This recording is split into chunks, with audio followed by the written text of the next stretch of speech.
Welcome to this explainer on the names of the unburied. Today, we're going to be diving into what is honestly just a profoundly moving story. It's about the power of memory, the nature of resistance, and a really fascinating universal human truth that pops up across entirely different historical eras. We're going to unpack the actual mechanics of how history is kept alive when the powers that be want it completely destroyed.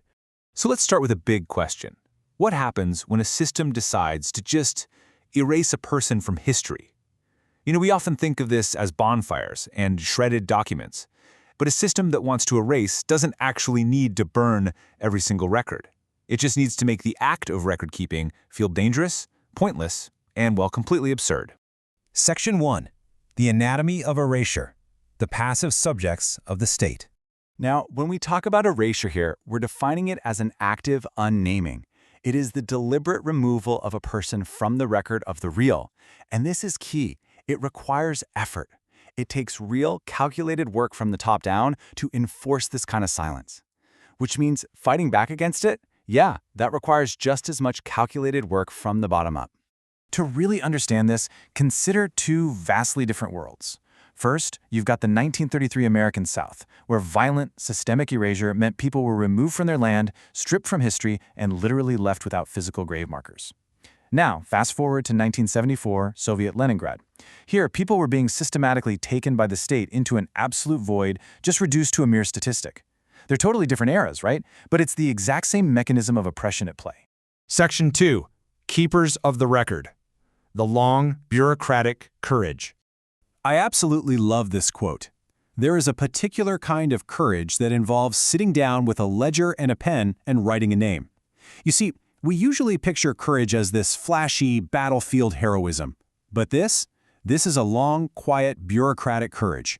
In a system that hates specificity, just the simple act of writing a name down is the resistance itself. So, what exactly is a keeper in this context? Well, a keeper is someone who understands that when having paper is just too dangerous, the record actually requires a physical body. It's a person who's willing to carry it, fiercely protect it, and eventually pass the truth on. The keeper themselves becomes a vital living piece of that record. And the tools these keepers used were, as you might expect, wildly different, born out of their unique circumstances. You have Celestine Washington in 1933 using physically stitched ledgers, carrying them across the American South in a Model A Ford. Then you have Nadia Volkov in 1974, who relied almost entirely on pure memorization and these tiny little notebooks hidden deep behind incredibly boring agricultural statistics in her Soviet apartment. The convergence between these two women isn't in their specific methods, it's in the underlying structure of their absolute defiance. Let's look closer at Celestine.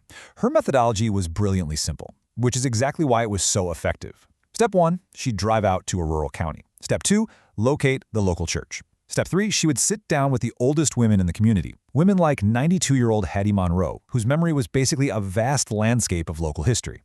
And finally, Step 4, she would meticulously write down the names of the dead, the unmarked, and those who had been violently taken. 300. Let's put that number into perspective. That is the number of babies delivered by a single midwife named Eula May Johnson, who was born back in 1868. Now, in Celestine's ledger, that number 300 is kept entirely in parentheses. You might be wondering, why parentheses?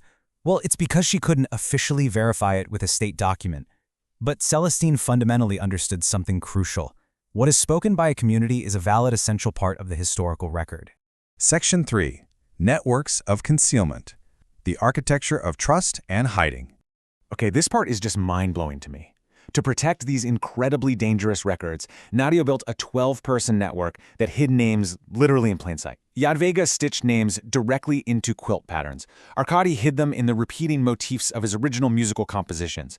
Marta concealed names inside fake translations of poetry. And Pavel actually encoded them into a massive library catalog system.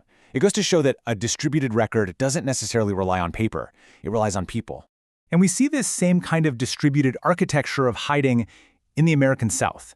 When faced with a very real threat of stolen land, James Beaumont used continuous, stubborn legal court filings. He was literally weaponizing bureaucracy to create a paper trail of resistance. And when faced with the threat of church fires, Opal Simmons used physical hiding places, slipping lists into a false bottom furniture chest that, incredibly, already held 1870s freedom papers. This architecture of hiding was generational. Section 4. For the living. Why keep the record? The names don't take up space. Names just make space bigger. This is a profoundly lyrical observation by Dorothea Cruz, and it hits the nail on the head. Think about it. A field is just a field. But when you name the unburied who rest there, you suddenly add historical dimensionality to that physical space. You literally make the world larger. But we have to contrast that expansive beauty with the sheer weight of this haunting line from Anna Akhmatova's poem, Requiem. In those years, only the dead smiled, glad to be at rest. This was a poem that was literally memorized by Nadia and her network because simply writing it down on paper was a death sentence. When the present is that entirely suffocating, the act of remembering becomes the only way you can breathe. And all of this leads us to a massive shared realization across both of these networks. The names, they are not for the dead. The dead are already where they are. These names are kept for the living. They are meticulously preserved so that future generations will know exactly where they came from and know with absolute certainty that their history, their struggle, and their people were not just invented.